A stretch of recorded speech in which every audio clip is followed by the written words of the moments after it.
nessa aula vamos tratar das disposições testamentárias e dos herdeiros necessários. Ao final, você conhecerá alguns detalhes importantes sobre esses temas.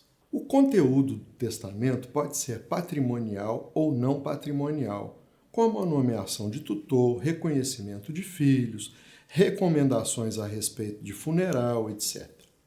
São ineficazes, porém, todas as cláusulas ilícitas ou imorais.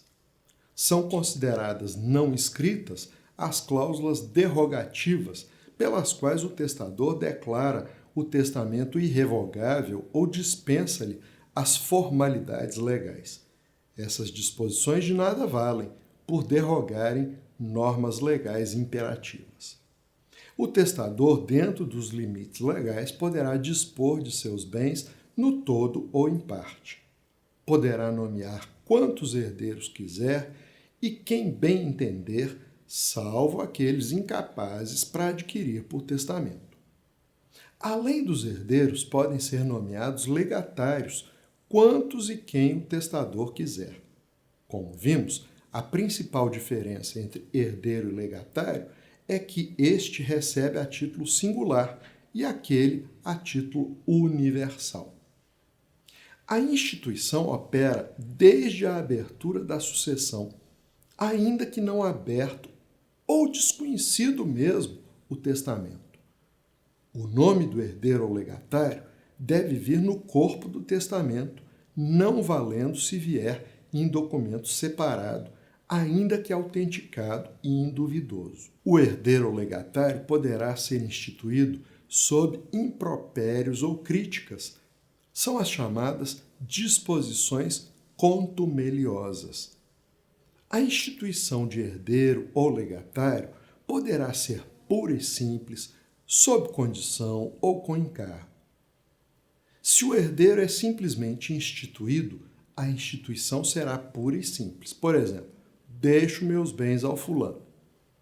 A instituição sob condição ocorrerá quando o testador condicionar a transmissão hereditária a certo evento futuro e incerto. Exemplo, deixo meus bens ao fulano desde que ele construa uma escola em 2 anos da abertura da sucessão.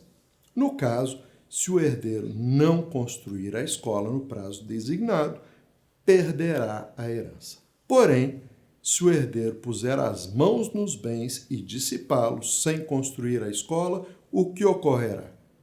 Pensando nisso, é que é lícito exigir-se do herdeiro em questão garantia de restituição, que poderá ser pessoal, fiança ou real, hipoteca, penhor, etc.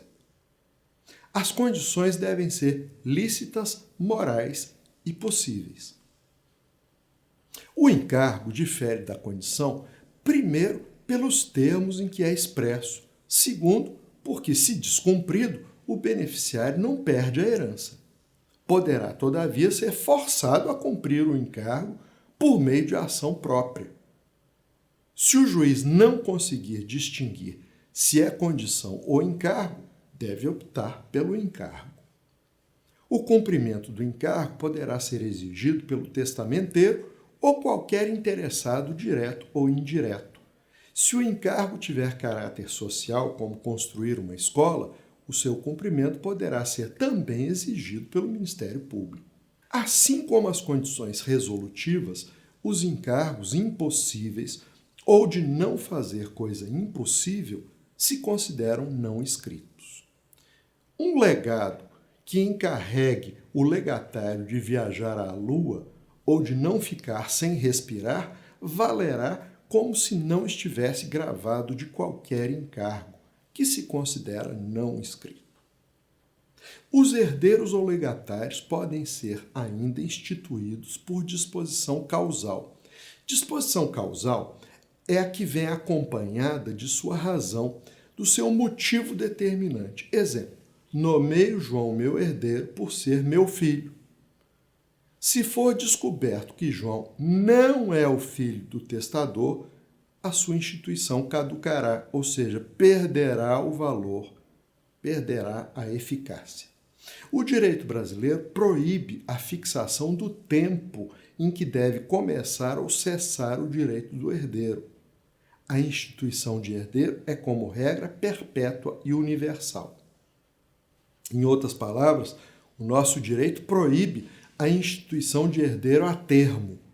A instituição a termo tem-se por não escrita. Não se pode, assim, admitir cláusula testamentária como a seguinte: deixo meus bens ao fulano por 10 anos, contados da abertura da sucessão. Não obstante, a instituição de herdeiro ou legatário a termo é permitida no fideicomisso, que nós veremos mais adiante.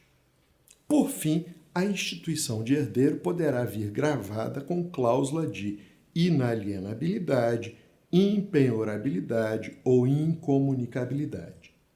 A inalienabilidade inclui as outras duas, por força do artigo 1911 do Código Civil. No caso de desapropriação dos bens gravados com essas cláusulas, o valor da indenização será também ele gravado com as mesmas cláusulas.